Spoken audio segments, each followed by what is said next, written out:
আমাদের উদ্দেশ্য পথ ছিল কেদারনাথ। তো কেদারনাথ যাওয়ার আগে একটু সেলফি তুলেই ফেললাম। তো ট্রেনের ফটো আমরা তুলতে পারিনি। তো এই তো নাম্বার 1 পোজ দেওয়া শুরু করে দিয়েছি, আমিও পোজ দিয়ে দিলাম। তারপর রুমে গিয়ে চা কফি খেয়ে নিলাম।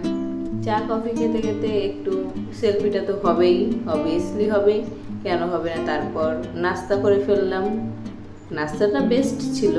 তারপর আবার সেলফি তোলা শুরু করে দিলাম। মেয়ে মানুষ তো সেলফি তুলতে খুবই ভালোবাসে। তারপর হরিদ্বার চলে গেলাম, হরিদ্বারের গঙ্গা। তারপর হরিদ্বারে কিছু সন্ধ্যা আরতি দেখলাম।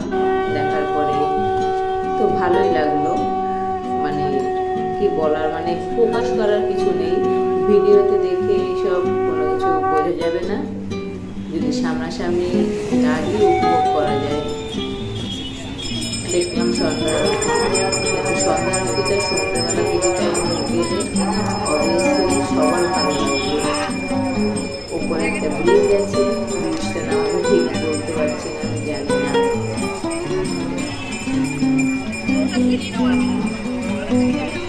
তারপর আর কি একটু ভিডিও নিয়ে নিলাম।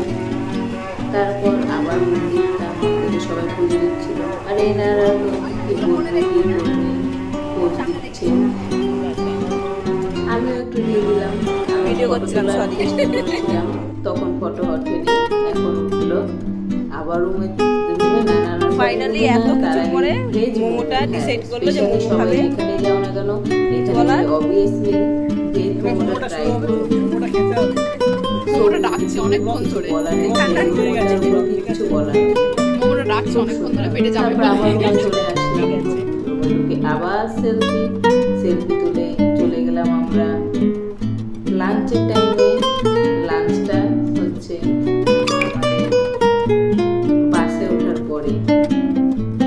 তো চলে গেলাম আমরা কেদারনাথের উদ্দেশ্যে ভোর 4টের সময়। বুঝতে পারিনি তখনও যে এতটা কষ্ট হবে। হাঁটা শুরু করলাম, এরা তো হাঁপিয়ে গেছে, হাঁপাতে একদিন জুতো খুলে গেছে, জুতোতে নোংরা লেগে গেছে, নতুন জুতো পরে গেছে, জুতোতে নোংরা লাগানো যাবে না, এই হচ্ছে কথা। তো এবার ঝর্ণার জল ধরা শুরু করে দিয়েছে, আর আমি তো বসে পোজ দেওয়া শুরু করে দিয়েছি। পোজ দিতে আমি খুব ভালোই পারি।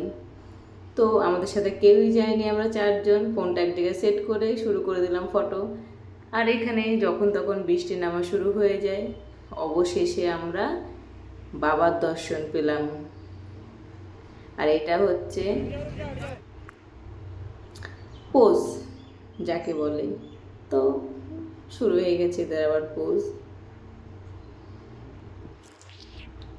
এটা হচ্ছে রাম মন্দির, আর এটা আমি কোনোদিনও খাইনি, ফার্স্ট টাইম ট্রাই করলাম। ওখানে এত পরিমাণে ঠান্ডা, তো এটা এত পরিমাণে গরম, তারপরেও মানে গরমটা ফিল হচ্ছে না।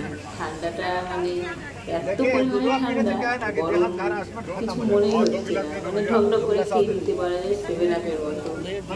আর ওখানে গিয়ে আমাদের পায়ের অবস্থা এমন হয়েছিল, দেখতেই পাচ্ছ সবাই পায়ের অবস্থা। তো ট্রেনে যেতে যেতে আরেকজনের সঙ্গে দেখা হলো, ছোট্ট আমাদের ক্যান্ডিডেট। তো বাড়ি ফেরার দেশে এই আমাদের কুলি নাম্বার 1 আর 2।